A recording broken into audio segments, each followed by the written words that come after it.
Conference Divisional playoff game featuring the Houston Oilers versus the New England Patriots.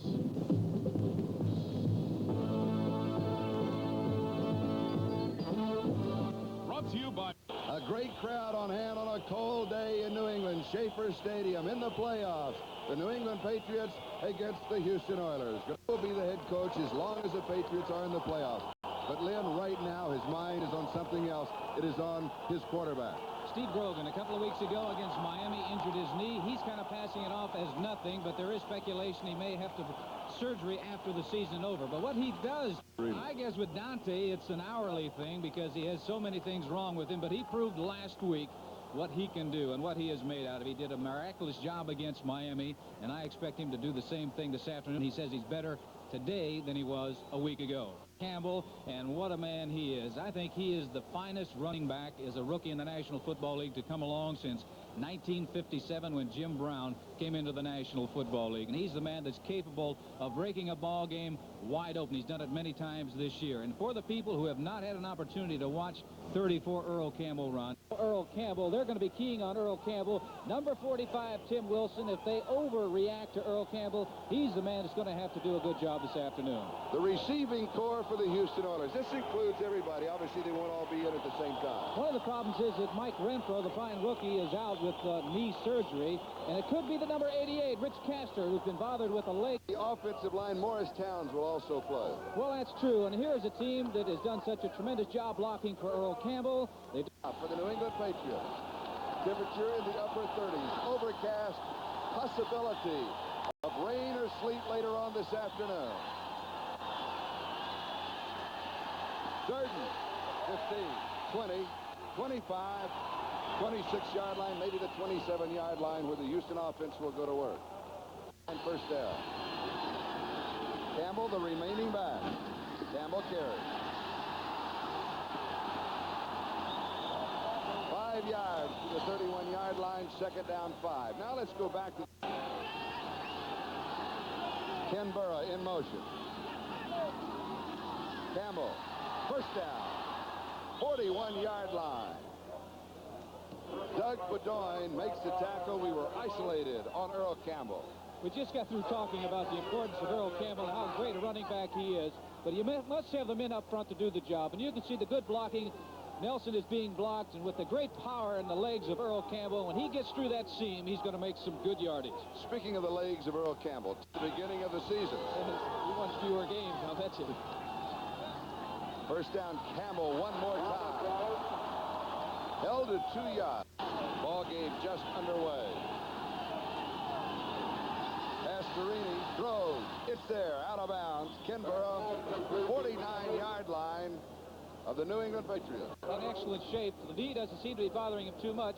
This is just a quick out. He's seeing that defensive back is way off of 0-0 Ken Furl. Gets it out to him. The reason he's off of him because offensively moving that football. Burra in motion, the only wide receiver. Campbell, he's in trouble. And out of bounds. He'll lose a couple of yards. Rod Schnarr. Second down and 12. Rich Castor in as a tight end. He could be both wide and tight. Pastorini to throw. Wanted to set a screen. Is swarmed under. They'll mark it back at the 37-yard line. A loss of 12. Ray Hamilton, Richard Bishop, and Steve Zabel. We're finding out about Dan Pastorini, and if he's healthy this week. Here he's coming with the blitz. The safety man is coming in. Linebacker's coming, putting pressure on him. And he's going down. He's taking a shot there. The knee is twisted around. I'm sure he got hit in the ribs, but he jumped right back up. That's the thing that I think that, is a wise move. Here's a man that does not have the mobility because of the injury. You might as well go out after him, particularly early. And he lost a shoe and a helmet in the process. Third down, 24. Rich Castor. Quick screen, Castor to the 44. They say a fumble. The Patriots say a fumble. This is the deep back. Westbrook, one of the up backs, along with Dick Kahn. Cliff Parsley. 38.4-yard average during the regular season. Against Miami at a 44-yard average. Into a headwind. High, lazy floater. A scramble for the football. The Oilers claim possession. The officials say no, New England has it. To go to him with those little passes over the middle. Also, not in that picture, but in the big picture of the afternoon, right? Andy Johnson. Number 33, Andy Johnson, the ball carrier. 27-yard line. It'll be 3rd down and 7. Stanley Morgan, Harold Jackson, the wide receivers. Russ Francis is the tight end. He may have a problem. his problem, he left practice the other day because of 3rd down 6. Oh, okay, 3rd down 6. Francis changed sides. That changes the strength, changes the force man. Drogan goes deep to Russ Francis, over his head, incomplete. It'll be 4th down. adrenaline isn't flowing quite as rapidly. Gerald Wilson kicking to Robert Woods. Woods takes it on a hop. The ball plays him. Fumble. Finally comes up with it. Is down at the 17-yard line. So Robert Woods for Houston, the same problem he had last week. As Mike Hawkins was down very quickly, a 55-yard punt by Gerald Wilson. Houston from their own 17, no score. Rich Castor stays in as a second tight end. Remaining back is Earl Campbell. Campbell carries. Campbell, 24-yard line. Raymond Claiborne makes the tackle. Well, Mr. Earl Campbell is tough to bring down. You can see the legs were continuing to move all of the time in that last run. The defensive backs do not like to see him in the secondary. Campbell already has 22 yards rushing, and we're just 4.5 minutes into the ball game. Last week against Miami had, I think, 14 or 16 yards in the entire first half. 2nd and 3. Campbell again. About a down and 1. Rucker is in, 2 tight ends. Campbell. 1st down. Almost to the 30-yard line. Steve Nelson is the man who brought him down. I talked about a power runner. There it was. There wasn't much of anything there, but Earl Campbell, when he got a hold of the football, he had about a 6-yard run, so he had momentum going, and he was looking for one thing, and that was just that 1 yard to pick up the 1st down to continue this drive. You can see that how that defense is respecting him, because the linebackers and all those people are up right around that line of scrimmage. Pastorini is going to come up with a play pass pretty soon. You saw the visual. First rookie since Jim Brown to win the NFL rushing title. I'll give you a comparison on that in just a moment. You were looking for it. The blitzers were looking for it. Doug Bedoin, then Richard Bishop, 2nd sack for the New England Patriots. Well, what has happened is he got up that time, and it shows you how all that equipment is working. But they are going all after Dan Pastorini. They want to put a few licks on him and see how that equipment is working. You can see the safety man is coming in. He's involved in the play. And so is the linebacker. Speaking of his equipment, he has a brace on his knee, but he also is wearing a flak vest. We'll be showing you that as we continue with our coverage here. Campbell comes out for a moment. Ronnie Coleman replaces him. 2nd and 19.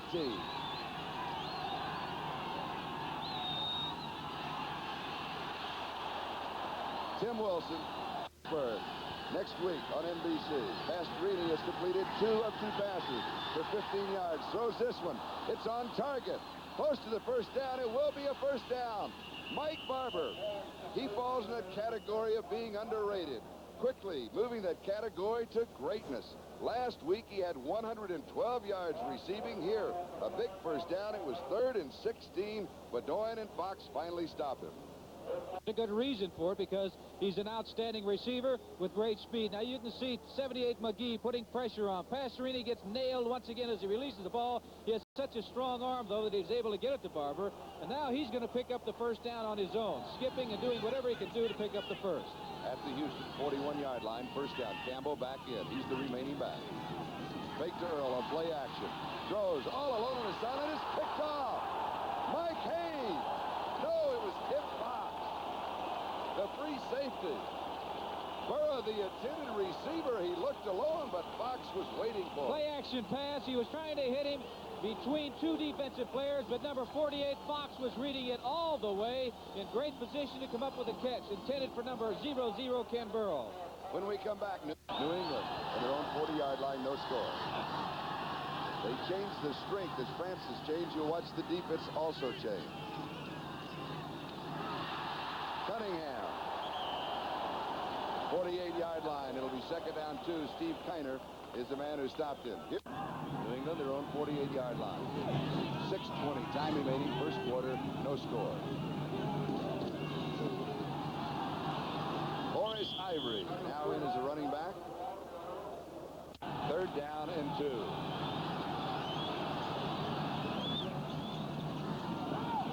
Johnson. I believe he's got it. They'll mark it right on the first down marker. Well, if he's got it, he got it through fine effort, and he is that type of a player. He's not the big burn. He carried the offense on 2 or 3 of the drives practically all himself. And here is Sam Cunningham of USC. And, of course, it will be USC in the Rose Bowl against Michigan tomorrow afternoon on NBC. Ted Washington makes the tackle. We'll have Orange Bowl coverage also. That's another great one. Be there. Dick Enberg and Merlin Olsen will be at the Orange Bowl. Second down and 4. Sam Cunningham. About a yard shy of the first down. You can see their game. They like to go to his side because of his outstanding ability to block. He's generally on the weak side or away from the tight end or the flanker. Third and 1 as they just lean in. Andy Johnson trying to pick up the Stanley Morgan, the wide receiver on the near side. Harold Jackson, wide receiver on the far side. Cunningham, straight shot. 35-yard line, a gain of 4. It'll be second down and 6. A very physical ball game thus far. It's been Earl Campbell on one side and Sam Cunningham on the other. Well, this is going to be a physical football game. Field. Andy Johnson comes out at second and 6. Horace Ivory. He is decked at the 32 by Steve Kiner. Kiner in his 8-year career has been with several ball clubs, including New England twice. Twice at New England, and I know today he had somewhat of a little virus, and he isn't feeling too well, and this could take its toll perhaps in the fourth quarter. He's relaxed outwardly, but inside there's some things churning. I know that. He was great at the press conference yesterday. He's unbelievable. Third down, actually about 2.5. Andy Johnson. He has been the third down big play man thus far in the ball game, and should have another first down. Greg Bingham makes the tackle. It is around there, then he can throw that play action pass. Houston, 28-yard line, first down. He's checking off at the line of scrimmage. Cunningham. 24-yard line. It'll be second down 6. Now, he was checking off at the line of scrimmage. When a quarterback takes that long to get the cadence and the ball snapped, he had a play called, and he looked at the defense, and he said, no, that play isn't that good. I better go to something that has a better chance of working. Elvin Bethea and Greg Bingham on the last tackle for the Houston Oilers. Hasselbeck comes in. Jackson comes out. Now 2 tight ends as Bum Phillips looks on. He wants to stop, of course, the New England Patriots. Again, Russ Francis changes side. Now is a flanker. Cunningham. Defense swarms all over him. He's here to join us. Super Saturday night. Grogan to throw. Under pressure. And he will be sacked. At the 26-yard line. He loses 3. It'll be fourth down and 8. But what they put an additional lineman in, and they came after him with 4 men. Putting good pressure on him, no place to go. He didn't want to throw the ball up for grabs, so he wisely just tucked it down. So one thing about Grogan you got to do, you can't let him get outside. Here's Washington coming from the outside. You got to make him come up inside where you have some help from the other defensive linemen. And they still get it one more time. See, number 78 clearly called, coming 59 is Washington. That's the man that disrupted the whole thing, Ted Washington, number 59. From the end zone, a 44-yard field goal attempt by David Posey. It is no good. It is no good. Oh, it's great action. Be sure to be with us January 14th for the return of Sports World. Rich Castor, Ken Burrow, Robert Woods, all in as wide receivers, and Earl Campbell carries. Now, Castor can double up, also moving in as a tight end. We'll mention that. Steve Zabel with a defensive play. We'll look again to Earl Campbell. Well, he's the man they want to get the football to, but they're doing a great job of stringing it out. You can see number 72, Mel Lunsford, not letting him go inside. There's nowhere to go for number 34, Earl Campbell. Finally, Big Sam Hunt, number 50, brings him down. He's an interesting story, Charlie, because he weighs in around 260 to 70 pounds, but he runs about a 4.740. That should be illegal. You didn't think he was that quick, did you? In fact, he runs sprints with the wide receivers. Second down and 6. Campbell. There you are. There's a couple of yards. Sam Hunt, man you were talking about. Campbell comes out. Ronnie Coleman comes in. He joins Tim Wilson. Robert Woods, the wide receiver, also leaves the ballgame. It's third down and 8. Oh, they're up there. Everybody got behind Mike Haynes and Pastorini. He had to pay the price of the blitz. The Oilers have the lead. 71 yards on the play. It looked like they brought everybody, with the exception of maybe Chuck Fairbanks, into there. Mike Hayes is the man that was coming. Here's Pastorini. You can see that everybody's coming. 48, strong safety, or the free safety, strong safety. Now look here, there's great concentration. Mike Hayes, number 40, had pretty good coverage on Ken Burrow. But the thing is, the ball was underthrown just slightly, and Burrow had his eye on it all of the time. 74 yards in the drive, and watch him tiptoe down the sideline. Yes. He knows where he's at. He knows where he's at. I saw him in the locker room before the game, and I said, "Are you ready?" He said, "You better believe it." And Dean Look, the official, was right with him. Look was looking. Fitch with the extra point. It is good. The Oilers have the lead. It is Houston 7, New England nothing, with 13:25 time remaining in the first half. January 14th. It is a great show, and we're looking forward to a great season. Show the speed burner from the University of Texas on the receiving end. Claiborne at the 10, 15, 20, turns upfield, 40, 50. Fantastic return. New England can get right back in the ball game. Wide to the near side.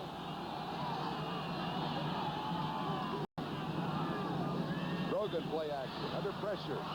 He tries to drop it 9 yards rushing. First time in NFL history that one team has had 4 men over the 500 yard line. Flea flicker going deep into coverage. It is intercepted at the goal line. They are going to rule it at the 1 yard line, the interception. The Oilers, of course, wanted in the end zone to bring it out to the 20. I believe it was Mike Reinfeldt that picked it off.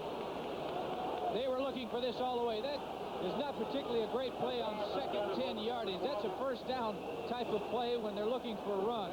But the defense was looking for pass all the way. Mike Reinfeldt was back there waiting for it, coming up with the interception. So the Oilers have the ball. They have the lead, and we have a timeout. It's Houston 7. The anniversary of Joe Willie Namath's miracle victory when he predicted it. He'll be one of the special guests on Super Bowl Saturday night. Campbell out at the 2 yard line. Claiborne pushed him out. Working room, so if the ball is a bad snap or something, it's not going to go in the end zone. New England did a great job not permitting him to cut up inside. 31 yards thus far in the ballgame, 10 carries. Campbell again. Richard Bishop was there. Third down and 8.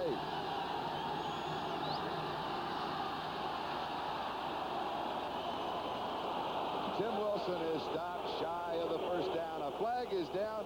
First flag of the ball game with 12 minutes, 8 seconds left in the first half. Mel Lunsford and Sam Hunt teamed up on the last tackle. It is against New England. That will give the Oilers a first down. Well, of all times where you did not want to get a penalty, it's down there because they would have had the ball in excellent field position. Now they're giving Houston a little more breathing room, where they don't have to be concerned about that end zone back there. Personal foul, unnecessary roughness, number 48, defense, first down. Call on Tim Fox, number 48. Let's see if we can pick it up.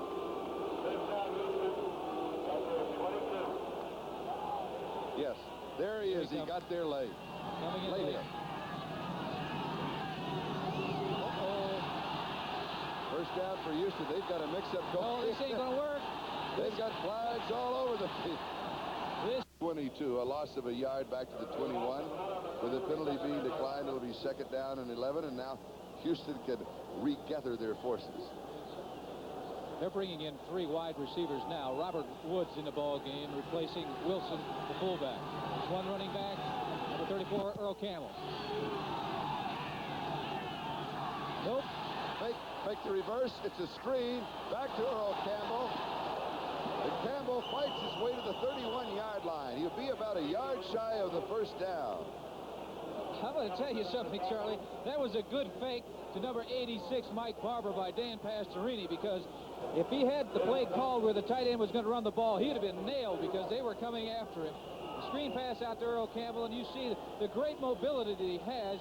He's got the great ability to catch a football, but he has the ability that when he's going down to maintain his balance. Now, Earl Campbell does not make that many receptions, only 12 during the regular season. Well, a lot of times they take him out in passing situations, put Ronnie Coleman in the ball game because of Ronnie's experience. Here's Campbell. Easy first down with lots of yardage to spare. He goes out just shy of the Houston 49-yard line where Raymond Claiborne was in hot pursuit. Well, number 48, Tim Fox, had a shot at tackling him, but I was just mentioning the great... That is the front 3 now for the New England Patriots. A first down for Houston, their own 49. Campbell has come out for a breather. First back through is Tim Wilson. Down and 8. Passing situation for Pastorini. 71-yard touchdown pass to Ken Burrow. That has been the only score. Coleman. And he is brought down by Ernie Hall. 43-yard line. Boy, Castor goes in motion. Pitches to Campbell. That's back. First down. Now that was a third down and short yardage situation where everybody in the stands knows that Earl Campbell is going to carry the ball for Houston. Well, I'll tell you, here's an amazing statistic on Earl Campbell, number 34. In short yardage situations, that's 3 yards or less. A lot of times, third down, you have virtually almost 11 people up on the line of scrimmage. He has averaged over 7 yards per carry. It's an outstanding average. That's 7 yards when everybody knows he's coming with the football. First down, 37-yard line, Burrow in motion. Campbell, flea flicker, back to Pastorini. Goes into defensive coverage, tipped. Steve King could not. Would have had a better shot at catching it if he had thrown to him. Second and 10. Ronnie Coleman tried to come in, ran out of time. Couldn't. Wilson carried. Steve Zabel makes the tackle.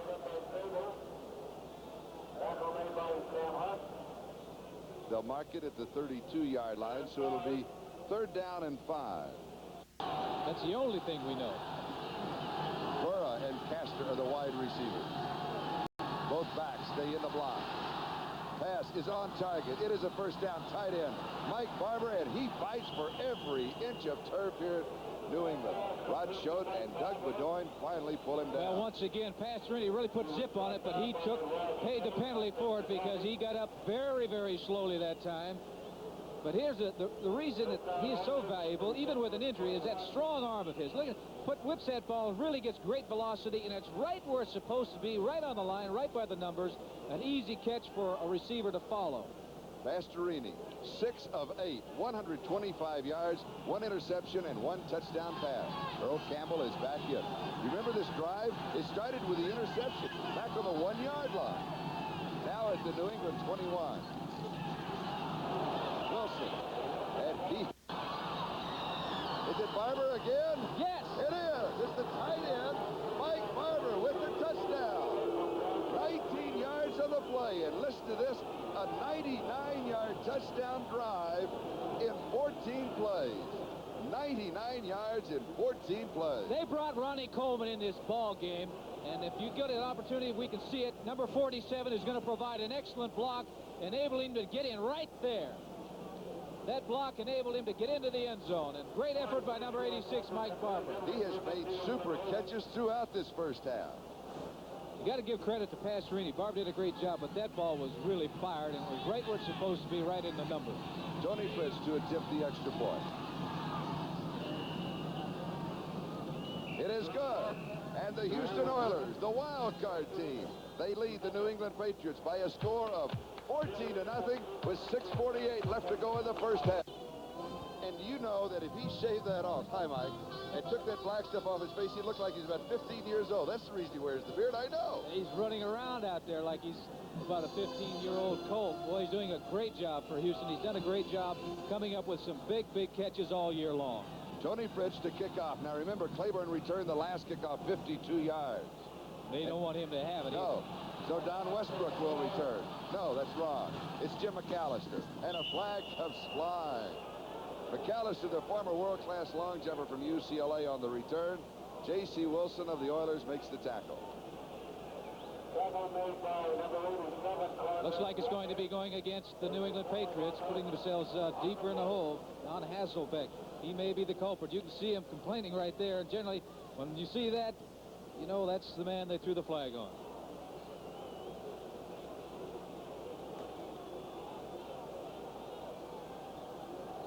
So rather than the big return that they had the last time, the return not that bad to the 29-yard line by Jim McAllister. But here comes a penalty. Oh, that's a heater over there. Everybody's trying to stay warm today. Well, that's Penalty terrible. use of hands. Number 80, receiving team during the run back. First down. Call against Hasselbeck. We had Gerald. That was Gerald Wilson over there. He ought to keep his feet warm, not his hands. Well, the older you get, the circulation in your body is active as when you're younger. New England now from their 19-yard line with the first down. They trail 14-0. Andy Johnson comes out running. Let me correct one more time. There was Cunningham. Steve Kiner was there. And regional basketball as you look to the drive. 99 yards in 14 plays. Regional basketball on NBC. Saturday, January the 6th. Notre Dame, Villanova, Davidson, Furman, LSU, Kentucky, Texas, and Texas Tech. Also, we've got, look at those. A lot of outstanding regional basketball on January the 6th. And our basketball coverage will go to the NCAA championships again this year. Horace Ivory. Ivory turns the corner. He's out of bounds at the 30-yard line. Steve Kiner is the man who nailed him, and we pause briefly for station identification. This is the NBC television network. KPRC-TV, Channel 2, Houston. This is Charlie Jones, Lynn Dawson. The Houston Oilers leading the New England Patriots 14-0 in the second quarter with 5:58 time remaining in the first half. The winner here goes on to Pittsburgh to play in the championship game on NBC next Sunday, and the winner there, of course, goes on to the Super Bowl on NBC January the 21st. Andy Johnson.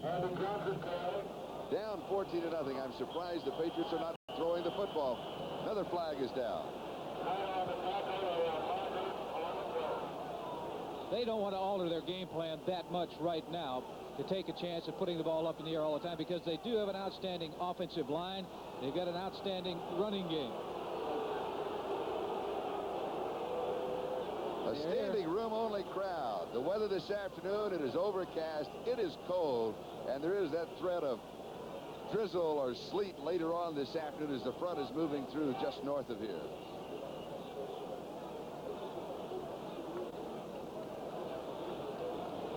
And as part of that NCAA doubleheader, Rutgers at UCLA will be the national telecast following the regional telecast. The conference on the last penalty still going on. You know, Charlie, I think it might be number 80, Don Hasselbeck. Again? Again. It's what, 2 out of 3 plays or whatever it is that he's been caught. Doing it is one thing. Getting caught is something else. Personal foul. Unnecessary roughness, number 80, offense, first down. Could be. He's letting his temper get a hold of him. This is a game of controlled emotion, not anger. Got to get his head right back in the ball game and concentrate on what his job is out there this afternoon. Chuck Fairbanks. Those penalties, you know, they do nothing but hurt your team. And it's an emotional game because this is for all the marbles out there. If you don't win, you don't go on. Now they are marking it second down and 21. The penalty coming after the play. Second and 21 back at the 19. This is where New England started from. They sent 5 receivers on the pattern. To Russ Francis. Francis has the ball, 32-yard line. It will be third down and around 8 yards to go for the first down as Bill Courier and Robert Brazil stop Russ Francis. Good throw by Steve Grogan. A good catch by Russ Francis. Number 52, you mentioned Brazil. He was showing the great mobility and speed that he has. He was back there deeper than number 81, Francis. And that was Grogan's first completion of the afternoon. 1 of 5 attempts, now 13 yards, 1 interception. But he always starts slow. Well, he comes up with some very big plays practically every ball game. Third and 8. There's another down, 50-yard line. Stanley Morgan. Mike Rangfeld makes the tackle. 18 yards and a first down. Number 86, Stanley Morgan, great speed. And they have to respect that. And what he's trying to do is just find an open area. They're in a zone. And here comes number 37, the safety, Reinfeldt, coming in, but too late because the pass by Grogan was a beauty. It was right on target. Number 86, Stanley Morgan, coming up with a big first down for New England because they need to get on the scoreboard before halftime. The number 1 draft choice last year out of the University of Tennessee. First down right at the 50-yard line. Houston leads at 14-0. Again, 5 men on the pattern. Cunningham. He has 7 yards. Kiner makes the tackle. Yeah, you can listen to the crowd. They thought perhaps that Sam Bam Cunningham may have got hit just a little late by a Houston defensive man. Here it is, Grogan going back, reading the coverage, reading the defense to see which man he's going to go to, and he hits number 39, Sam Cunningham. And there's a hit right there by Greg Bingham. number ex-Boilermaker, number 54, Bingham. It is second down and 3. Grogan is like the girl with a little curl in her forehead. He's very, very good or very, very bad. Cunningham, first down. 39-yard line. Needed 3. He got 4. Today's telecast presented by authority of the National Football League, intended for the private use of our audience. Throwing on first down. Incomplete. Throwing behind Harold Jackson. I can see the fans, Charlie, the fans reacting about that throw, but it could have been. He was fairly well covered. Had the ball really been pretty close to on the money, there was a defensive man in the area. Willie Alexander was right there. Now, what goes through your mind? You've been in that situation time and time again. When the man is covered, do you just want to dump it off? Or do you look to your secondary receiver? What are you doing? Well, if you have a primary receiver, you're looking and you're reading defensive personnel out there, and they're going to dictate pretty much who you're going to be able to throw to. If no one's open, you don't want to take the loss, you get rid of it. But Grogan has a great ability to run with the football. Second and 10. He goes deep. Overthrows Stanley Morgan. Morgan feels he was interfered with. Willie Alexander again with the cover. It'll be third down and 10. Steve Grogan so far not off to a real good afternoon. He's going for all of it right now. Going deep, intended for number 86, Stanley Morgan. He's taking a look. He knows what's happening. Then give it to me. Give it back to me. New England on third down has converted 3 of 5 opportunities, but this is third down and 10. And the Oilers have now an extra man in their secondary. This is definitely a very big third down situation. 2:55 remaining in a half. They've yet to score. Again, 5 on the pattern. Quarterback draw. This is a planned play. Grogan, first down, 23-yard line. Bill Courier makes the tackle. Well, we said what a big dimension he has offensively for this team because of his ability to run. And there it is, right up the middle. This is a designed draw play. And when he gets upfield, he's not looking for a place to fall down. He's looking to get as much yardage as he possibly can. And he picked up 15 yards and the first down. And it was a very, very big first down. Taking about 4 steps back, letting that defense come after him, and then just popping to the open hole. And I don't think that knee is bothering him at all. At the Houston 23, New England jump. Shelby Jordan was one of the Patriots who jumped as flags go flying. There had to be mix-up in the count because there were too many of them jumping offside. So it'll be 1st and 15. That's one thing about the counts. You tell your people never leave that huddle unless you absolutely know for sure what the count is on. Ball start. Number 61 offense. First down. Sam Adams was also involved. We now have 2:12 time remaining in the first half. It is 1st and 15 at the Houston 28-yard line. Oilers lead it 14-0. Play action, tipped incomplete.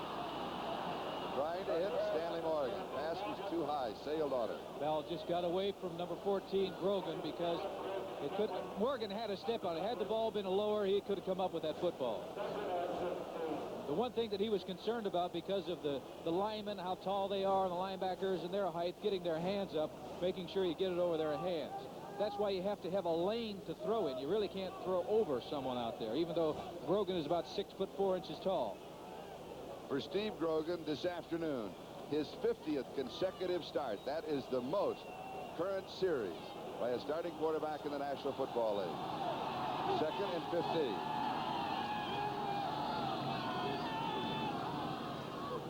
Cunningham stays in the block. Grogan lots of time. Now he rolls out. Now he can see better. Throws into the end zone. It is no good. Harold Jackson, the intended receiver. He ran out of real estate. He couldn't pull in the football. Charlie, you made a big statement there that he was able to see. He was forcing that defense to do something, and they had to go up and do something because of his great running ability. He wasn't taking a chance on an interception. Make sure if his man didn't get it, no one did. 2-minute warning will be given to both benches. It is Houston 14 and New England nothing. I've been playing in case of the weather. He said, if the big ones don't fly, I don't fly. Okay, 3rd and 15. Grogan missed his first 4 passes, hit his next 3. Has now missed 4 in a row. Under pressure, he's intercepted at the 7-yard line. Houston has the football. Mike Reinfeldt, his 2nd interception of the day. They're also going to, I think, throw a flag down on New England, hitting the man out of bounds. Going to give him an additional 15 yards and put Houston in an excellent field position to score once again. He's getting pressure. Number 14, Grogan, one of his receivers fell down, which is a problem. He got hit just as he released the ball. Wasn't able to put enough zip on it. And there's the man, Reinfeldt, right there, looking at it all the way. Coming up, and he's going to get as much as he can, then get out of bounds. But he's getting hit right there. Shelby Jordan, number 74. Mike Reinfeldt, his 2nd interception. That is his 3rd in postseason play. He had an interception. Hitting late out of bounds, number 74, Patriots. Ball on Shelby Jordan. If we could look at that pressure one more time, Elvin Bethea was coming over the top of that Houston rush. Look for number 65. Here comes Bethea. You've got to get rid of the ball. And he couldn't see. You know, I was talking about a lane he could not see because Bethea was right in his face. Now the Oilers from their own 49-yard line have a first down. At the New England 39-yard line, he has a first down. He has 1 minute 38 seconds left in the first half, and he has the lead, 14-0. Quick screen, Rich Castor. Castor, who's been bothered by a groin injury, is about 85% well. I don't know if he's even that. Boy, he didn't look like he was taken off very well after catching that football, and he's not getting up very well. I would look for him to be replaced now because he's going back to that huddle very slowly. Quick screen by Pastorini, faking and getting it out in a hurry, hoping to get the offensive lineman out in front of Rich Castor, number 88. But you can see right there, he's not accelerating right there the way that he is capable of doing. That leg is still bothering him quite a bit. You notice the old pro, he put that football in the left arm when he got pressure from the right side. Got out of bounds. 2nd down 5. Robert Woods has replaced him. Tim Wilson excuse. Or teach me to speak. 3rd down and 3. Campbell is back in. Pass to Reeder to throw a 3rd and 3. It's on target to Mike Barber, the tight end. He has been the star. 10-yard line. 22 yards on the play. Bedoin makes the tackle. And Houston takes the timeout. Now, as Pastorini goes to the sideline, you can see underneath the jersey. It's a great, great throw. Look at that throw. Two defenders right there, right on the numbers. When you talk about on the numbers, I'm talking about 8-6. If you get the ball there, it's going to be caught about 99% of the time. Now, there's you, in the flak jacket. Well, that would be the position that the quarterback would have his arm up if he got hit in the ribs. And you were whacking me with that headgear, trying to miss, I think, Charlie. But it does a great job, and it does not restrict the quarterback from throwing because that whole outfit only weighs 7 ounces. Have that ability. Better receiving than throwing. Yes. First down at the 10-yard line. 1:18 left in the first half. Pastorini throws in the end zone. It is too tall. Barber in the lineup. Earl Campbell behind Wilson. Campbell slips 2 tackles. Reverses, loses yardage. Back to the 14. Steve Bennett lost. Earl Campbell's total is 49 yards rushing thus far in the first half.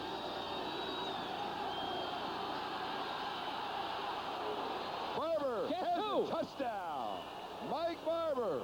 What an afternoon he is having in his 2nd year. A 2nd-round draft choice in 76. They had a blitz on. You can see 56 Ron Schott is coming in, and there's Campbell blocking, or trying to anyway. Barely gets it off before he gets nailed by Schott, the linebacker. 86 Barber is wide open. Somebody blew the coverage for New England out there because somebody should have been a lot closer to Barber than this. Nobody out there. Barber, 5 receptions, 74 yards, 2 touchdowns. The drive, 51 yards in 7 plays. And remember, Mike Reinfeldt set it up with the interception. Pitch to attempt the point after. It is good. It is Houston 21. New England nothing with 25 seconds left to go in the first half. Charlie, does this game... Don O'Meyer and his close friends. A couple of his friends, yes. I haven't told you about the football players that are going to be there, like, Terry Star, JoJo Starbuck skates to his music. Squib kick. He wants time to run out. It goes past McAllister. McAllister then picks it up.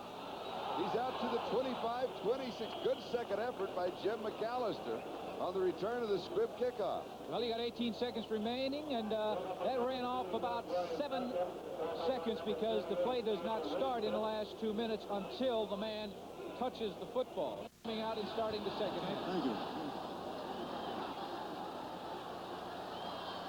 Owen throws. It is incomplete. Cunningham, the intended receiver. 13 seconds now remaining in the first half. Just to get his feet wet out there. Number 17, Tom Owen, who had really an excellent preseason for the New England Patriots. A lot of fans up in this area felt that perhaps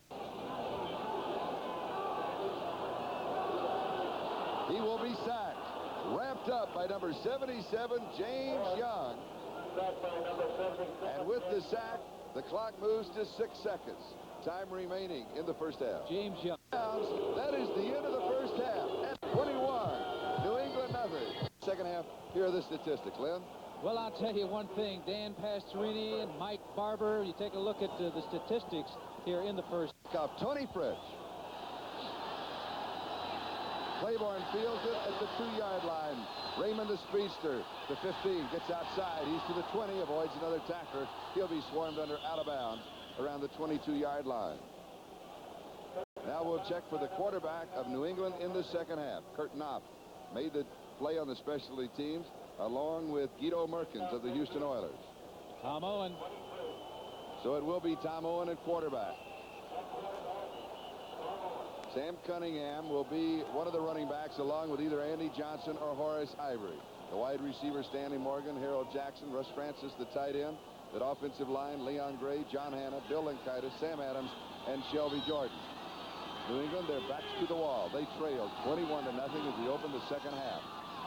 5 men on the pattern. Russ Francis, first down. 37-yard line, a gain of 50. Number 17, Tom Owen, coming right out firing. They know they got to get some points on the scoreboard.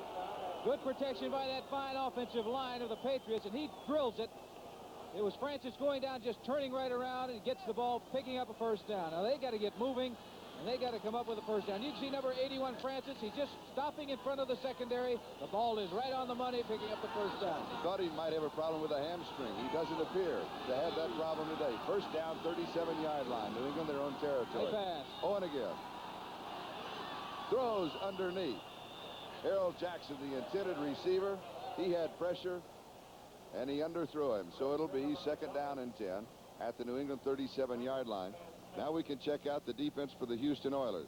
The defensive front three has been James Young, Curly Culp, and Elvin Bethea. Now, Andy Doris and Ken Kennard also in there on this situation in case it's a pass down in field position. The linebackers, Ted Washington, Steve Kiner, Greg Bingham, and Robert Brazil. In the secondary, Willie Alexander and Greg Stimrick on the corners. Bill Courier at strong safety, and Mike Reinfeldt, the free safety. 2 interceptions in the first half.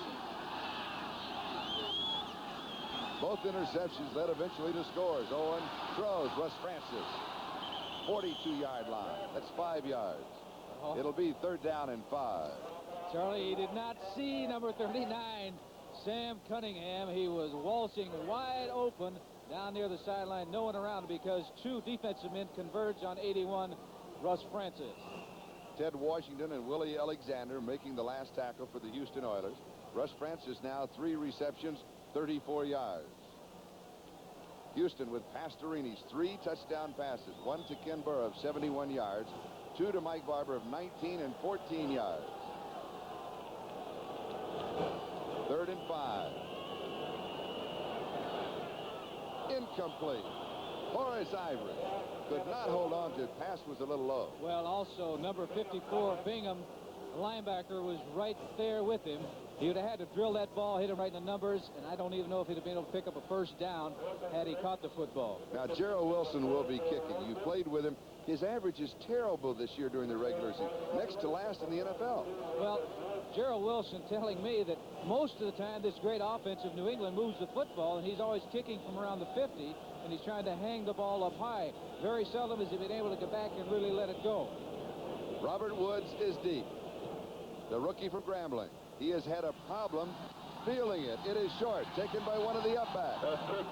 Houston will have the ball at their own 36-yard line, and we'll be back in a moment with a score. Houston 21 and New England nothing. 13:04 left to go, third quarter. Conway Amon, Karl Mock, Ed Fisher, Morristown. First down, Houston, their own 36-yard line. Earl Campbell. Campbell breaks it. Campbell to the 50. Campbell finally pushed out of bounds by Mike Hayes. Earl Campbell, 5'11", 224 pounds, former Heisman Trophy winner for Texas, Rookie of the Year in the NFL. They have a man in motion going the opposite way, hoping to get rotation by the backs. Good blocking up front by that Houston offensive line. Do not grab him with hands. You got to put a shoulder pad into number 34. He's not going out. Finally coming out, Mike Hayes making the final hit, knocking him out of bounds. He matched his numbers, a gain of 34 yards on the play for Earl Campbell. We had mentioned pregame show and also showed the power of number 34, Earl Campbell. You just saw it right there. Earl Campbell, 23-yard line. He picks up 6. It'll be second down and 4. The defense for New England is Mel Lunsford, Raymond Hamilton, Richard Bishop up front. Linebackers are Steve Zabel, Steve Nelson, Sam Hunt, and Rod Schultz. Secondary, Raymond Claiborne, Mike Haynes, Doug Bedoin, and Tim Fox. You expect Houston to be conservative. Look at that. Yes, you can be conservative with a running back like Earl Campbell. You're not conservative when you give it to him because you get a little seam and he's gone. But 91 yards rushing so far, and I believe New England's only given up 100 yards rushing once this year to a running back. Second and 4. Campbell again. Just a couple of yards. Raymond Hamilton, the man they call Sugar Bear, the nose tackle, was there, along with number 72, Mel Lunsford. Yeah, New England does a great job against the rush. They have all year. Dale Williams, Miami, the only man to rush for over 100 yards. But there is a lot of time, almost 12 minutes in the third period. And Earl Campbell is fast approaching 100 yards rushing. Third down and 2. Conrad Rucker comes in. 2 tight ends on the set. Rich Casper in motion. Campbell. He'll pick up the first down. Right at the marker. He needed 2 yards. It looked as if he got it all. Raymond Hamilton, 6'1", 245, out of the University of Oklahoma. In the offseason, he is a pro tennis official. Boy, would you argue with him? No. Even if I was Nastasi, I would not argue with Raymond Hamilton. It is a first down. Now Tony McGee comes in. Lunsford comes out for the defense.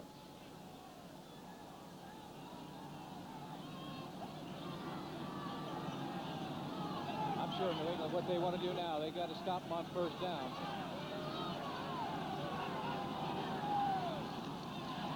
First back through is Tim Wilson as Campbell has come out for a breather, replaced by Ronnie Coleman. Raymond Hamilton, Sam Hunt on the tackle. And they did it that time. That's the down that they wanted to stop Houston. Try to force them into a passing situation. Take 50% of the offense away. Otherwise, take the run away, force them to pass. That could be bad news the way Pastorini's been throwing the ball today. 2nd and 11 at the 20-yard line, a loss of 1.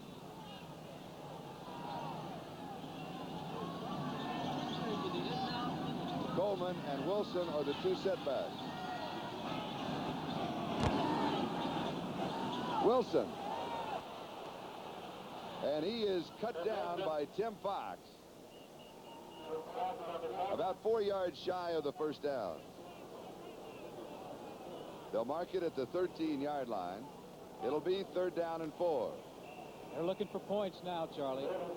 They're down in the area of a field goal range, very much in field goal range.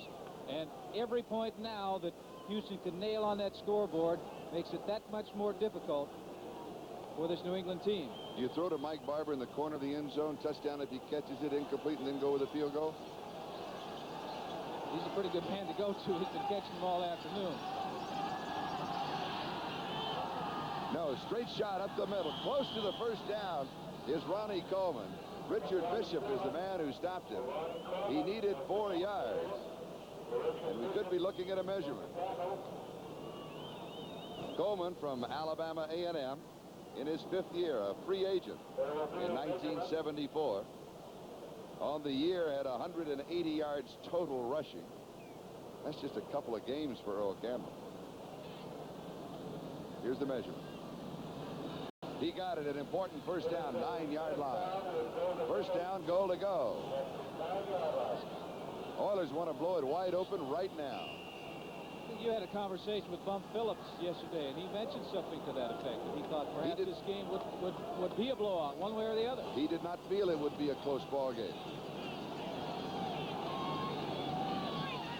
Campbell is back in. Wilson. Tried a little delayed draw up the middle, hoping that maybe the defensive end would overrun it, but they played it very well, stopping him on first down. Also hoping the defense was keying on Earl Campbell. Full attempt. Burrow in motion. The pitch is to Coleman. Coleman's in trouble.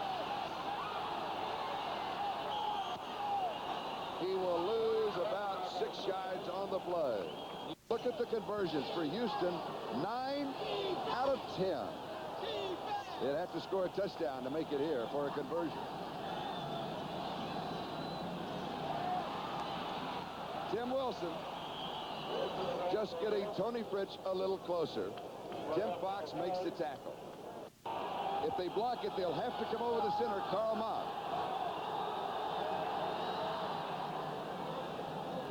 It is good. From 30 yards away, Tony Fritsch hits the field goal, and Houston now leads New England by a score of 24-0. This is one of our announcers this year, along with Bruce Devlin, Bob Goby, Arnold Palmer, Tom Seaver, and hosting will be John Brody. 20 yards deep. Morgan wide to the far side, Jackson to the near side. Here's the screen.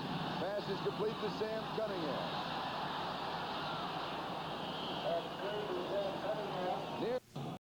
to give up the long bomb, though. First down, give us to Cunningham. Died. Stanley Morgan wide to the far side. Running backs are split. Owen to throw. Good protection. Pass is complete. 42-yard line. 7-yard line. He'll lose about 5. It was Robert Brazil who got him. The weak side linebacker for the Houston Oilers. That's the third sack. Jones, Lynn Dawson. It is Houston 24. New England nothing with 4:42 time remaining, third quarter. Gerald Wilson to kick. Robert Wood set up for the return.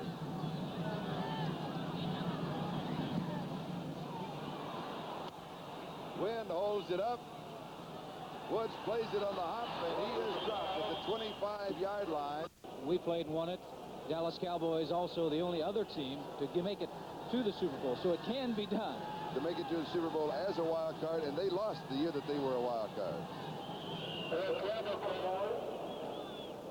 Earl Campbell, the ball carrier. The line of scrimmage at 26. He picks up 5 to the 31. The fact that Houston is just playing such a great football game. I was about to drop another statistic on you. Illegal motion. Number 86, offense, declined. Third down. Call on Mike Barber, the tight end. Well, I guess everything he's done this afternoon, he deserves one mistake. All right. Third down and 7, 29-yard line. But only one. Robert Woods is in. Campbell has come out. Wilson is the remaining back.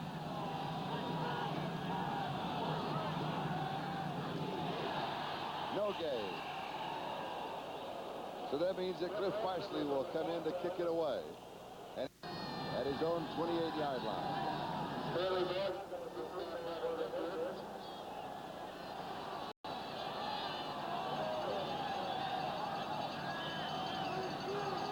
David Carter with the snap.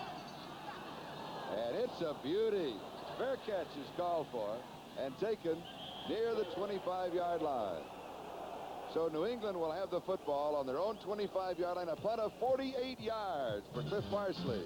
We'll be back in a moment as the Oilers lead it 24-0. There's the man, and that is official yardage thus far with 2:56 time remaining in the third quarter. Earl Campbell. Can you tell how the game is going by just looking at him? New England first down, their own 25-yard line. On the draw, Andy Johnson. No gain. It'll be second and 10, and Curly Cup, your former teammate, and also aware of a Super Bowl ring. He's wearing one. He knows what it takes to make it there. Tomorrow, the Rose Bowl on NBC. Michigan. Tom Owen. Pass is incomplete, right through the hands of the intended receiver, Sam Cunningham. It'll be third down and 10. Now, in the Rose Bowl, and in addition, the Orange Bowl, the rematch between Oklahoma and Nebraska. What a great day on NBC it will be tomorrow. First down, New England. Andy. Because he understands the problems of the quarterbacking position. Oh, and under pressure, he is sacked, and a flag goes down. Unnecessary roughness will be called against the Houston Oilers. I believe on Robert Brazil, he got too high. You can't hit him above the shoulder pad. Not above. Tom Owen now has completed 5 of 9 for 50 yards. Going to his secondary receiver, who is Sam Cunningham. Thompson drops it. Well, that's a good play by Tom Owen, because I think that a lot of the media And a people new here. challenge. Well, that's what the story is. Pass is complete. Stanley Morgan. Tom Owen at quarterback has the Patriots on the march. Billy Alexander makes the tackle. Andy Johnson. It is there. Touchdown. Harold Jackson. Remember a moment ago, the running quarterback from Georgia. Well, he also must have been throwing the ball along with running it at Georgia, because that was an excellent call in that situation. Now, there was a first down situation on the 24-yard line. There it is. Guards pulling. This is looking. He puts it under his arm. Really a great move. They think it's pass. One-on-one out here. Defensive back looked into the backfield. Willie Alexander perhaps took a peek back there. Harold Jackson wide open. Posey with the extra point. It is good. It is Houston 24, New England 7. We look one more time. Look at he put the ball there. Now that looks like a run because he's got it under his arm. Now he steps up in a hurry, gets rid of it. Nice trajectory, easy catch for number 29, Harold Jackson. And he throws like a quarterback, too.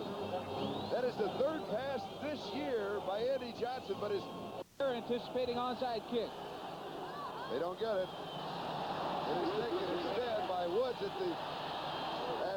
was the up back, Durden was the deep back. A scramble for the ball at the end. Everybody held their breath for a fumble. It was not there. Houston has the ball. Dick Kahn makes the tackle. 8 seconds left in the third quarter. Houston 24, New England 7, but right now. What New England needs now is more emotion out there. From the Houston 40-yard line. Earl Campbell. Mike Haynes cuts him down on the last play of the third quarter. Houston 24, New England 7. To ignite them. Houston has the ball. It is 2nd and 13 on their own 37-yard line as we start the fourth quarter. Pastorini is sacked. Third sack of the ball game for the Patriots. And boy, when the offense comes alive, so does the defense. Well, I'll tell you, they're going all out because they're blitzing people out there. Safety men coming, linebackers coming. They're trying to put pressure. It's all out. They've got to gamble. They're down too much right now with 15 minutes to go. They've got to turn things over. They've got to do something defensively to come up with a football. Number 64, Richard Bishop. Earl Campbell got a good block, but he had 2 men, and he decided to take the safety man, leaving Bishop free to nail Pastorini. Third sack, it'll be 3rd and 21. Houston now at their own 29-yard line. And this crowd has finally come alive. Quick screen, Robert Woods. Doug Bedoin wraps him up immediately. 0.5-yard average. Stanley Morgan set to return. They may go after him.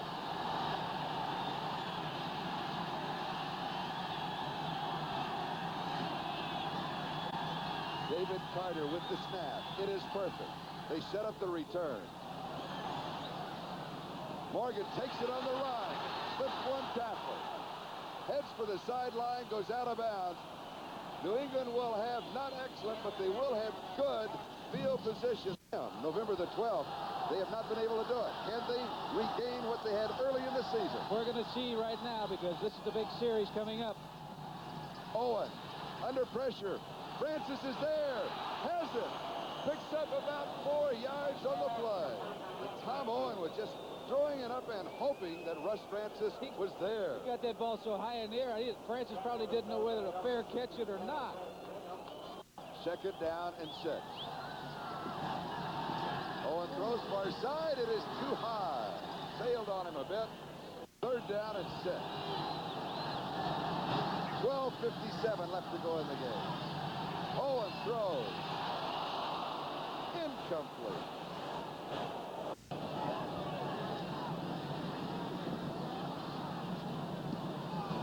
High, lazy floater. Woods is deep. Watches it. Goes into the end zone. A break for the Houston Oilers. They'll have it out at the 20-yard line. 12:44. They'll want to use the clock, and they'll go to their man, Earl Campbell. So they immediately go to their man, Tim Wilson. No, because Houston is keying on Earl Campbell. What New England is. New England has to do now. They've got to gamble. They did it in the last series, and they were successful. When you gamble by blitzing safeties and linebackers, if, for example, a running play, they get by that line of scrimmage, the pursuit is gone.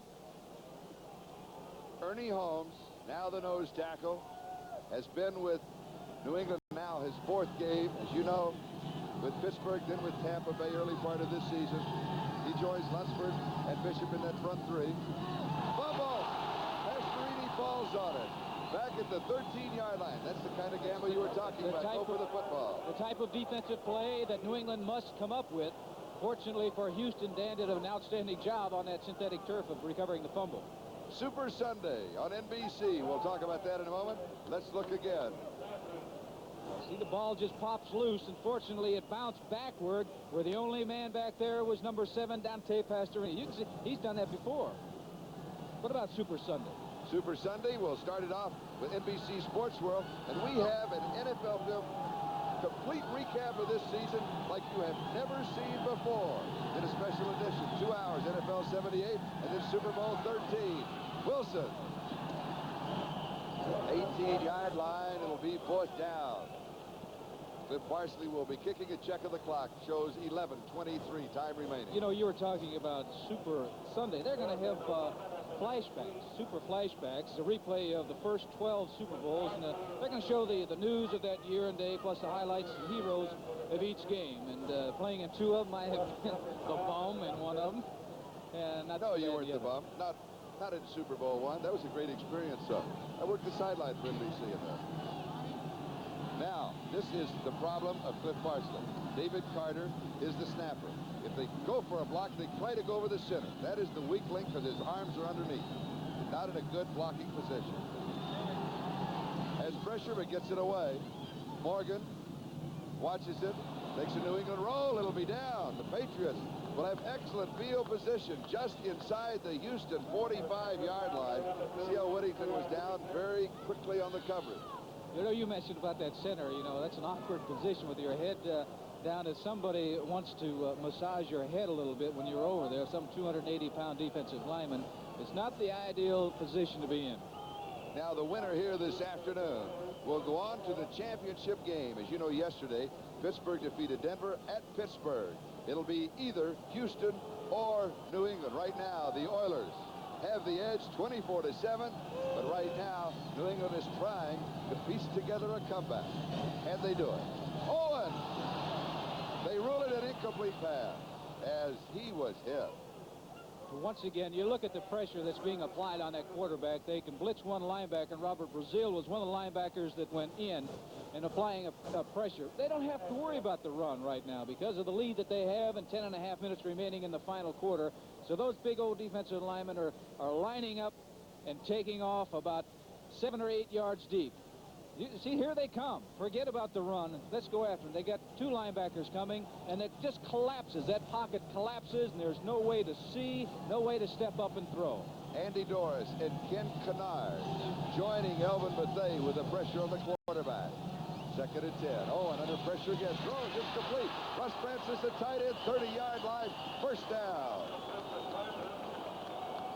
Well, I'll say this that time. Tom Owens stayed right in there really great because Bingham nailed him just as he's getting rid of the ball. Number 81, Russ Francis, coming up, coming across. He's wide open right now. The ball right on target. Picks up the 1st down. That's Russ Francis. Meanwhile, back in the other direction, number 17, Tom Owens, is going to be greeted by 54, Greg Bingham. Yes, sir. Back to live action, the ball carrier is Sam Cunningham on a draw from the 30-yard line to the 23. A quick 7 yards. It'll be 2nd down and around 3.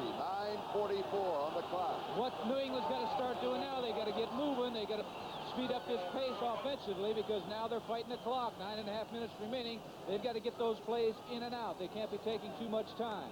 Following the action this afternoon, the Sperry NFL report on NBC. They mark it as a 24-yard line, so it is 2nd down and 4. 9:22. Clock is moving. Tom Owen. Replacing throw. Francis. He's there. Rush down. Russ Francis. Now, Russ Francis, the leading receiver for the New England Patriots. But in the NFL, he ranks 47. He's 47th, but all of the receivers catch it. We had questioned because of his leg injury whether he'd be able to go deep. That just answered our question. A great throw by Tom Owen, right on the money. A good move by Russ Francis. He's got a step on him. The ball is perfectly thrown. Here he is, 81. Russ Francis. He's going to make an inside move right there. Now back out toward the corner of the end zone or the flag, and you see the flag in the corner of the end zone. Great throw, and they're back in this ball game. David Posey, extra point attempt. It is crucial right now. It is good. It is now Houston 24, New England 14. The margin is 10 points. The time remaining is 9 minutes 17 seconds. Russ Francis has pulled Houston, has pulled New England within 10 points of Houston. No onside kick. They go deep to Durden. Durden fields it at the 4. 15. Hit down at the 19-yard line. Now for the 4th isolate of the touchdown. And our coverage here this afternoon has been fantastic.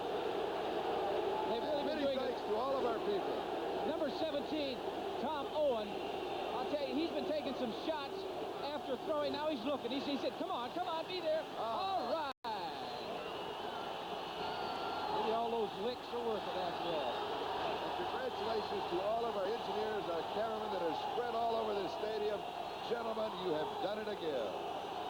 Houston now from the 19-yard line. The crowd calls him back away. You cannot hear what's going on. Well, that's a wise move by Dan Pastorini. If you can't hear and your wide receivers can't hear the signals, there's no sense of taking any chance whatsoever of jumping off sides and causing a 5-yard penalty. You know, this is a different ballgame. This reminds me so much of the last time that these two teams met up here. The second half, Houston, 58 yards total offense. So New England's been dominated. Reminds me of this entire NFL season, the comebacks that we have had this year. Wilson and Campbell are the two running backs. 9:08 on the clock. Earl Campbell. He'll lose a yard, maybe 2. Mike Hayes came up from defensive right cornerback. Campbell has now been thrown for losses 6 times today. But for his side of the viewpoint, situations they know he's going to be carried, like right now. Well, that's true, but Charlie, look at the change in attitude. The fans, that New England football team, are fired up now. They were lulling around there for a while, and now they're fired up. They know they're back in this ball game. If that defense can turn over the football to the offense, I'm sure they feel that they can win and score. 2nd and 11 for the Patriots, a 4-man rush. At least. Plus linebackers taking the draw. Play action. Passes there. Ken Burrough out of bounds. Has a first down at the 30-yard line. Well, did you notice how the crowd got quiet after that? That was great timing between Dan Pastorini, number 7, the quarterback. He's keeping his backs into block. You can see Wilson picking up Zabel, but here it is, right on the money, right by the sidelines, right on the numbers. Catches it, steps out of bounds. Big first down for the Oilers. Burrow now 3 receptions, 93 yards in the ball game. Yeah, that first one, that 71-yarder for a touchdown, was the big catch of the afternoon for Ken Burrow. 8 minutes, 18 seconds remaining. Oilers lead by 10, 24-14. Oh, they're up. New England's going after it.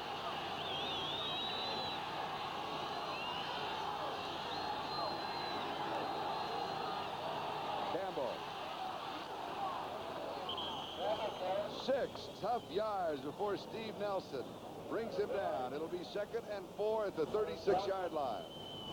What New England needs now is that oblong thing they call a football. Because Campbell's back at 100 yards. 2nd time he's been there this afternoon.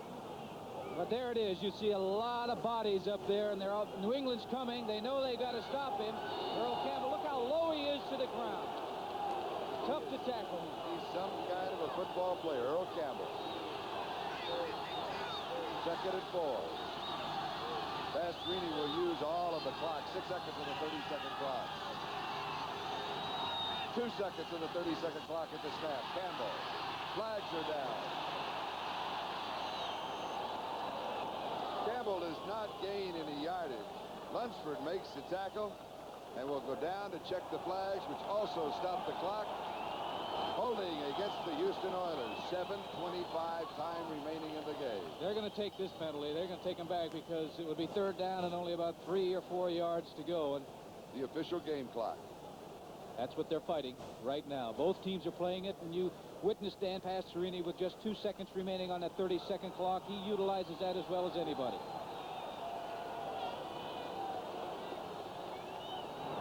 Holding, number 64, offense.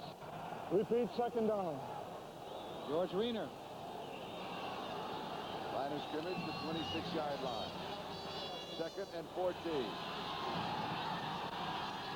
That is the 30-second clock. And really right now that doesn't mean as much because the clock won't start until the snap of this football. But we'll be watching that the rest of the afternoon when the Oilers are on offense. Ronnie Coleman. And you notice the New England defense, come on, get up, get back, get set. The sooner that they get back and get set, the sooner they want that 30-second clock to start. That's right. Number 50, Big Sam Hunt, came up with a big jarring tackle on Ron Coleman that time. Coming up now, 3rd and 11. I doubt if Pastorini will throw the football. I think that he'll probably run it and still utilize that clock. Less than 7 minutes remaining in this ball game. 10 seconds of the 30-second clock. 4 seconds. 2 seconds. Ronnie Coleman. It'll be 4th down. The Oilers will be kicking. Steve Nelson and Tim Fox stop it. Well, I tell you, they're popping out there now, that New England Patriots football team. They're trying to come up with a turnover, and the way to do it is really stick that ball here and maybe get a piece of that football. If you can do that, you can see him coming in. He's going forward, and all of a sudden, wham, he's going backward. David Carter will be the center. Cliff Parsley will be the kicker, and Stanley Morgan sets up for the return. They've got plenty of time, Charlie, but they've got to come up with a big play real soon.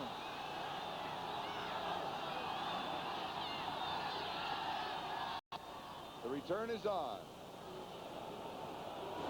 Morgan at the 33. Flags go down. Morgan goes down.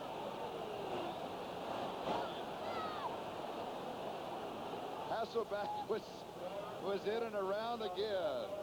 Durden was there, 37 yards on the kick. We'll check out the flags. Watch number 80, Don Hasselbeck. No, sir. No, sir. You got to get your head around in front of that man, or else it's a clip. That's the one area, you know, that right now with time running out, you should never take a chance. 3rd mistake on Don Hasselbeck. It has been a tough afternoon for the youngster from Colorado. Well, he's done a great job all year long on the special teams. So you want somebody to be very eager and aggressive. Personal foul. Number 80 receiving team during the run back. First. Mark the ball at the New England 18-yard line, 1st down. 82 yards away. Touchdown and a field goal. We're into overtime. Owen. Couple of pump fakes, goes to Russ Francis. Francis pulls it down at the 25-yard line, and Greg Bingham just collects him like a cape. Looked like Tom Owens was winding up 2 or 3 times before he finally let it go, which means this. Great protection. Russ Francis coming up with some outstanding catches so far this afternoon. There is a game clock. Time remaining. 2nd and 3. Owen throws over the middle, intercepted. Greg Bingham has the interception. The Oilers have the football. Bingham on the return near the 18-yard line. That is the 3rd interception for the Oilers this afternoon. Grogan twice, and now Tom Owen once. And could wrap this up for the Houston Oilers. Trying to get it over number 54, Greg Bingham, the inside linebacker. Last week he came up with a big interception. This week also. 54, Bingham, coming up with the interception at a crucial point in this football game when New England had to move and hopefully to score. So Houston has the ball at the New England 18-yard line, and the Oilers have the lead as we take another look. He did not see him, hit him right there, didn't get it up high enough and over number 54, Bingham. Look at that. He thinks he's a running back out of Chicago at Purdue University. And also, I noticed when they showed the picture with that cowboy hat, I didn't know they had cowboys up in Chicago, Illinois. No, but the Oilers have about 5 hats, and they change it for the photo session is what they do. 5 minutes and 7 seconds. time remaining in the ball game, and there is a very happy Greg Bingham. And he's not going to give up that football either. You notice that. He took it right to the bench. He's going to make sure that that's going to go home and be in his trophy case. Big interception by Bingham. First down, Houston, 18-yard line. Campbell. See, they'll mark him out at the 4-yard line. It'll be first down and goal to go for the Houston Oilers as they can wrap it up all right here. The winner here going against Pittsburgh next Sunday at Pittsburgh in the championship game. And Pittsburgh is playing very, very well. Bradshaw had an outstanding game. They looked Franco good Harris, yesterday, didn't the they? wide receivers. Ooh. Well, all receivers. Randy Grossman had a great day, too. Coming up, Sperry NFL report right after this ball game. Houston Oilers trying to become the third wild card team in history to make it to the Super Bowl. Look at that. I bet he holds it all the way on the flight home. What if he got, I don't know if he's going to take it out on the field when he's got to go back out there. Campbell is the remaining back. Campbell is the ball carrier. Earl to about the 2-yard line, where it will be second down and goal to go. 4.5 minutes. Time remaining in the ball game. And you can see Houston taking their good old time about getting back in the huddle, and I'm sure that Dan Pastorini is going to be utilizing that 30-second clock, as we said before. Press conference yesterday. Remember, I asked Bum Phillips in the playoff, who has been the money player, who has come through. His first question was, who gets the big check? He said, everybody has done what I've asked them to do. It's been a complete team effort in the playoffs. Earl Campbell, 116 yards thus far. He's the remaining back. The year he has had. He does make a difference, doesn't he? And Pastorini, as we said, went right down to about 2 seconds. Now, is Campbell hurt? Comes up limping.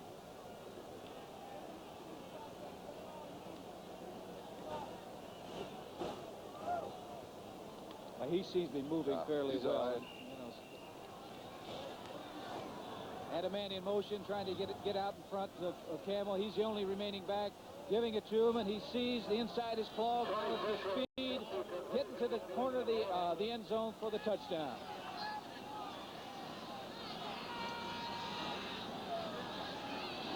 Tony Fritz. He's got it. It is Houston 31, New England 14, 3:50. Time remaining in the ball game. We told you our technicians doing an outstanding job of showing you what's happening down there, and here you can see it's a foot race. Campbell getting just inside the flag for a touchdown. With the interception of Greg Bingham, the touchdown of Earl Campbell, time could well have run out on New England on the season. Earl Campbell. Boy, what a nice young man he is. He certainly is. He's the complete team player. I talked to him yesterday. First thing he said, I want to wish my mother a Happy New Year. Well, she's a wonderful lady. I met her down in Houston. Tony Fritz kicks it off. McAllister on the return, and he goes out of bounds, stopping the clock. Tomorrow on NBC, the Rose Bowl. Depending on what happens in the Sugar Bowl, hey, that could be for #1, Michigan and USC. But the Rose Bowl, it's always great, the granddaddy of them all. O.J. Simpson will be joining John Brody and Kurt Gowdy, and then tomorrow night in the Orange Bowl, the rematch, Oklahoma, Nebraska. That should be fireworks along with halftime. If you're looking for a running attack and a great back, the Heisman Trophy Award winner Billy Sims for Oklahoma will be in that ball game, and he is something to watch. And it's going to be Dick Enberg, Merlin Olsen. Maybe they're covering for NBC. Owen throwing, pass is complete. Ted Thompson was there for the defense. Andy Johnson made the reception. Penalty marker drop back at the 25-yard line. The crowd has started to leave here. Number 17, Tom Owen, he's been popped ever since he's been in this ball game. He's paid the price because he knows those big linemen are coming after him. Just barely gets it off, and that's tough to throw when somebody's got a hold of your ankle. And you saw the flag come down, and we did not pick up the penalty.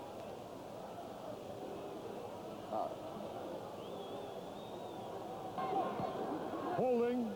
Number 67, offense. Repeat first down. It's on the doctor. The dentist, Bill Linkite. What did he do? Just pull his leg out from under him? Is that what he did? First down and 20 at the 23-yard line. 3:36, and they're celebrating already in Houston. And it is dropped. Stanley Morgan couldn't hang on to it. Well, I'll tell you, that was really a fine throw by Tom Owen, because he had to get it over people and get it in a particular spot, and he did it. Stanley Morgan, 86. I'm sure he's saying to himself, brother, I should have had that one. Tom Owen, 11 completions out of 19 attempts. Tom Owen knows he's going to get pressure because, you know, Houston doesn't care about the running attack. Their safety some 25 yards back, but look at that's a nice throw right in the spot, in the hands. But Stanley Morgan, 86, couldn't come up with it. Second and 20. Wobbly pass.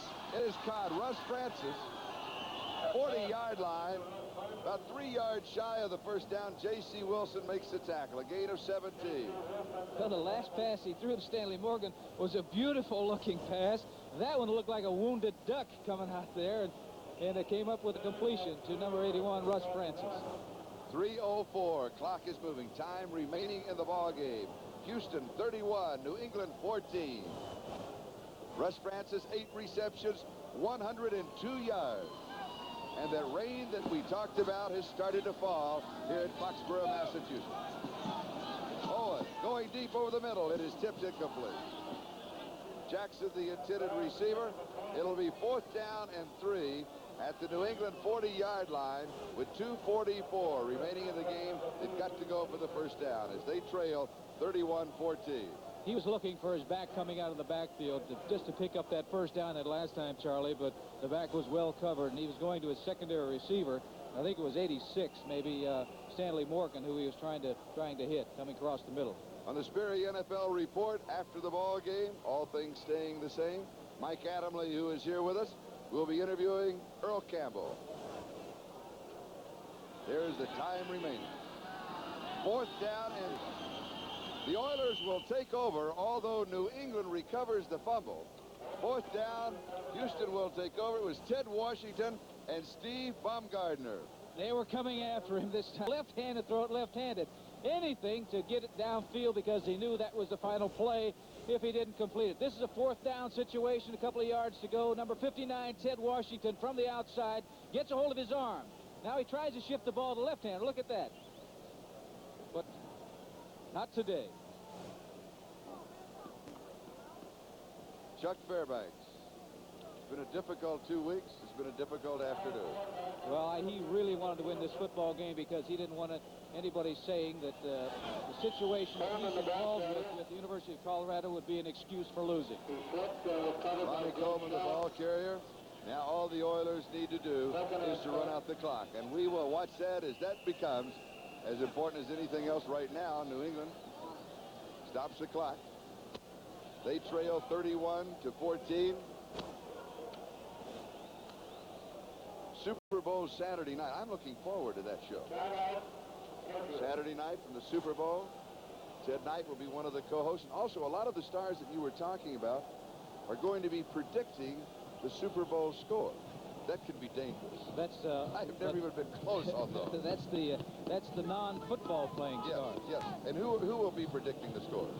Well, Ted McKnight is there. Johnny Carson, Ed McMahon, Elliott Gould, Gabe Kaplan, Lee Majors, Dean Martin, Joe Namath, Ellie Savales, Susan St. James, Don Rickles, Angie Dickinson, Michael Landon. They'll all be making their predictions. I bet Namath's prediction is the best of all. He's an excellent predictor. He predicted one in Super Bowl number 3, and that's going to be one of the highlights also of Super Bowl Sunday. When they take all 12 Super Bowl games and show you the highlights of the game, the heroes, the story of the day. Gifford Nielsen is now the quarterback for the Houston Oilers. Pastorini is on the far sideline. They want to make sure that he does not get hurt in the ball game. Brian Duncan is in for Houston. And all of the names really become academic because it has been the team of the Houston Oilers against the team of the New England Patriots, and the Oilers lead. Dan Pastorini, 12 for 15, 200 yards, 3 touchdown passes. Another outstanding afternoon for Dan Pastorini. Oilers are hot in the playoffs. And right now, this is a prediction with 2:04 remaining. Next Sunday, it'll be Houston against Pittsburgh in Pittsburgh. And I know that the Steelers are watching. Charlie, you're really going out on a limb, aren't you? You bet. I'm very tough with 2:04. There's 2:04 to go, 31-14 the score. I'd say that was a fairly safe prediction. Kurt Gowdy, John Brody, and Merlin Olsen will be in Pittsburgh. Listen, that is going to be a great football game because both teams, I think, are reaching a peak level of performance right now in the playoffs for that championship game. Remember when they played each other during the regular season? Yes, sir. The last time that they met down in Houston, I was at that ball game to broadcast it, and it was one of the most physical football games that I've ever seen. That was a game that Pastorini broke his ribs, Campbell broke his ribs. There's going to be some hitting in Pittsburgh next Sunday.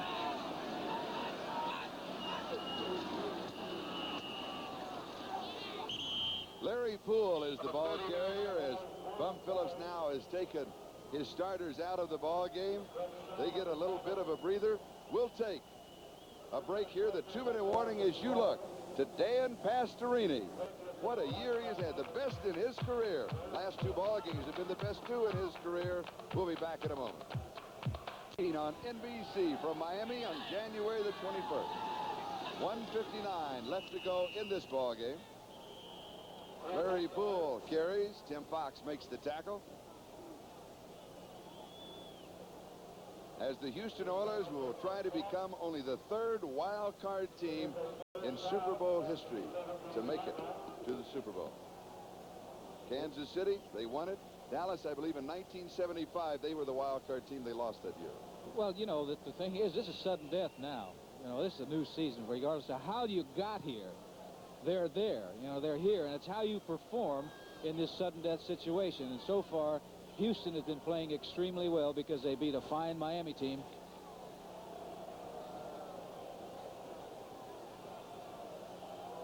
A minute 12 left to go this afternoon.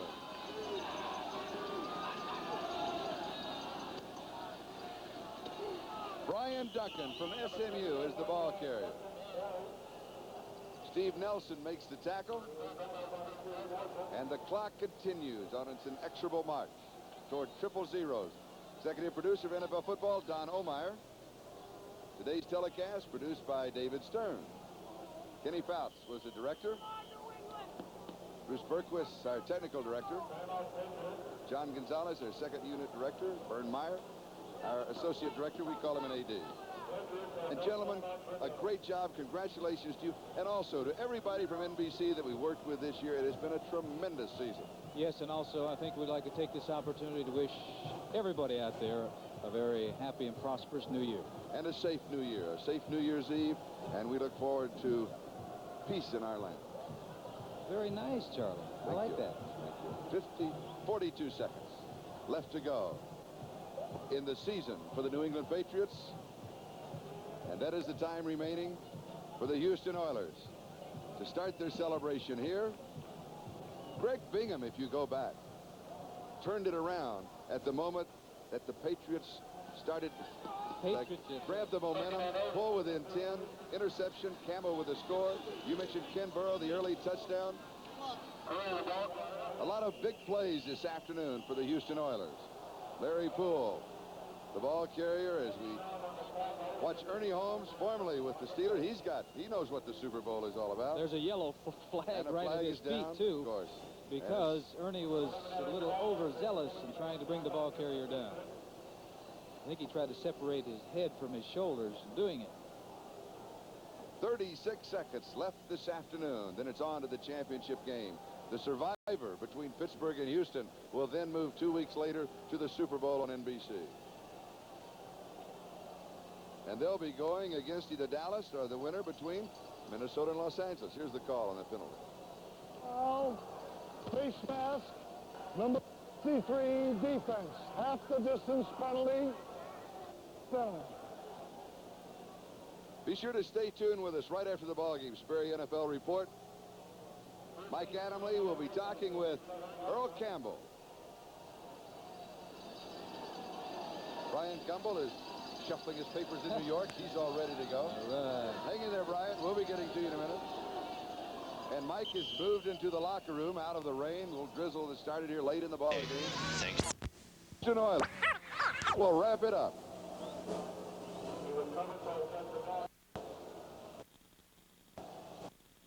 Will not count it here. They'll have to count it down. The television viewers in Houston. Bum Phillips, the king of the one-liners and I've ever known, and one of the most honest men I've ever known. He sure is. I think he's probably as honest as any coach that I've ever talked with. You ask him a question and he will give you afternoon. The Oilers will go against the Pittsburgh Steelers on NBC in the championship game. Charlie, it's going to be a great football game because both teams are just playing excellent football right now. That is going to be a rematch of a game a couple of weeks ago between the two teams. It's going to be a very physical football game, unquestionably so. You mentioned to me, driving to the stadium this morning, it was an attitude that a winner has, and the Houston Oilers have that attitude. Once again, the final score, New England 14, Houston 31. So long. From here, let's go to Bryant Gumbel in New York. Okay, Charlie Jones, thank you very much. With a 31-14 win over New England, the Houston Oilers have become the Denver Broncos of 1978, the AFC's Cinderella team, as it will. They'll go on to play the Pittsburgh Steelers next week in the AFC Championship. We'll be back after these messages from your local station.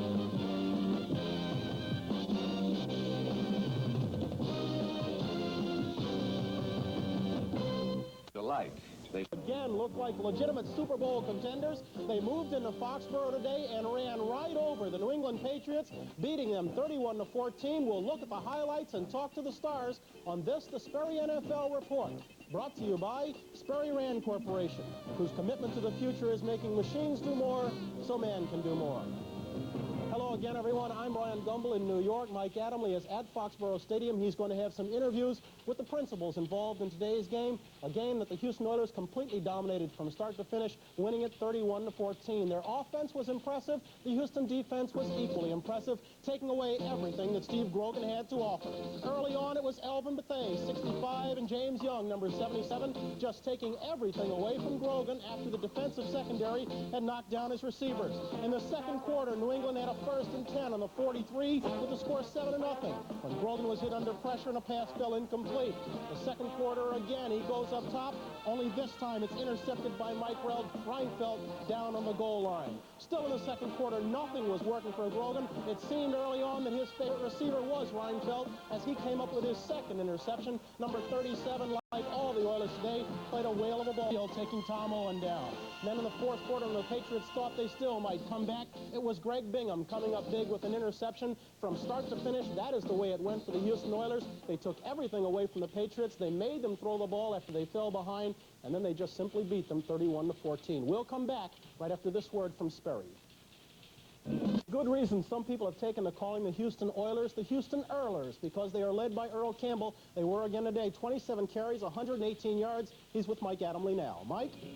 Yeah, Earl, first of all, congratulations as an ex-running back, and watching you this year, you're really sensational. You have all my congratulations. Fantastic, man. Well, thank you very much. You know, I play with a good group of guys, and I enjoy it. And the year, I can't say nothing, but I've been blessed, and it's been fantastic. You know, it's been celebrated many times. You come from a very large family, and you attribute a lot of your success to your mother. Tell us about her. Well, you know, I think I have a very beautiful family, and I just believe in giving flowers while people live so they can smell them and enjoy them. Yeah. Had you had any idea when you came into the 1978 season as a rookie that you would witness the kind of success that you have had this year? Well, you know, when I came in, I only had 2 goals: to come in and go to training camp and try to mix with my teammates and be neutral, you know. And the other one was 1,000 yards for the season, and I guess everything else happened because of hard work and the people I play with and I'm associated with. Okay, next week you have the Pittsburgh Steelers. I was talking to Jack Ham and Dwight White and company yesterday. They said that the team they respected most in the National Football League was the Houston Oilers. I imagine the respect is mutual, huh? Yeah, because I respect them. I think they're a great group of guys. I enjoy playing against them because, you know, you can tell what kind of football player you are when you get through playing against them. And I can't say nothing, but we're looking forward to going down now. Earl, once again, congratulations. You are an absolutely phenomenal athlete. Thank you very much. Happy New Year. Yeah, all right. Bryant? Okay, Mike, thank you very much. Earl Campbell is indeed something kind of special. He's already Rookie of the Year, already Player of the Year in the AFC, and he is still in the running for a Super Bowl ring. We'll come back right after a word from Sparrow. Behind these days about Dante Pastorini's performance and Earl Campbell's performance, but let us not forget the architect of the victory. Chief architect indeed was Bum Phillips. He is with Mike Adamle right now at Foxborough. Michael? Well, Bryant, no question about it. The man who is responsible for the architecture of the Houston Oilers is A.O. Bum Phillips. First of all, sir, congratulations. Thank you, Mike. Appreciate it. What about your team's performance all year long? You've had a lot of adversity. There has been front office controversies about contract. You yourself had some problems, yet you've managed to come through it in fine fashion. Well, this football team doesn't let anything affect it. They play football number one, and we argue number two. Some of your players were telling me last week that you made a statement after the Miami game that, men, thank you very much for proving to everybody in the country that you can treat men like football players and still or treat players like men and still come out winners. Well, that's true, but I don't think we do that any different than anybody else. Yeah. You know, everybody else coaches the same way we do. They always have. We just don't scrimmage as much as most people do. Okay, next week you have the Pittsburgh Steelers. What about them? We're going to break off diplomatic relations with them right away. Touchdown pass from Dan Pastorini. After a Mike Reinfeld interception, Pastorini hit tight end Mike Barber, number 86, and Barber shows what kind of stuff he's made of. Here he goes, 19 yards, breaks a couple tackles, and all of a sudden it was 14-0 in favor of the Oilers. They really couldn't do much with Dante today. He was in fine form as well. Here Barber catches his second touchdown pass of the day, and the Oilers were on top 21-0. And Chuck Fairbanks had to wonder if his Patriots were ever going to score in that first quarter. They did not. Pastorini went to work in the second half, handed off to his bread-and-butter back, Earl Campbell. Here, Earl goes for 35 yards, and it set up a Tony Fritsch field goal of 30 yards away. The Patriots did score in the third quarter when Andy Johnson hit this halfback pass to Harold Jackson from 24 yards out. Patriots fans were wondering if they could come up with the same kind of comeback that Houston did back on November 12th. Tom Owen replaced Steve Grogan as quarterback and hit tight end Russ Francis here to narrow the gap to 24-14, but it was not enough. With 5:19 to go in the game, watch what happens here. Owen again, back to pass, number 54. Greg Bigham picks it off. Nice interception. You will recall last week Bigham had another big interception against the Dolphins. The Oilers with Mike Barber, another one of the stars of the game. Mike, you went to the same school as Terry Bradshaw did, Louisiana Tech. How good of friends are you? I know Terry pretty well. We're not real close friends because he was ahead of me, but I'll tell you who I am close with is Sam Hunter, inside backer. He and I went to high school together, and he's a great football player, and he's a big asset to New England's defense, and all I can say is they're a great football team. Okay. You know, with all due respect to Russ Francis and Dave Casper, I think, in my estimation, that you have had the best season of any tight end in the AFC. What do you attribute that to? Well, I've just had great coaching thanks to King Hill and Joe Bugle. They've just worked with me very hard, you know, and I've dedicated my time to the ball game, and I've just came a long way thanks to those two. Michael, thank you very much. Thank you very much. Bryant? Okay, Mike. Interesting thing about Mike Barber having such a great season is you'll remember that they traded Jimmy Giles, a fine tight end, for the rights to Earl Campbell. Evidently, they had their cake and ate it too in Houston. You're enjoying it right now.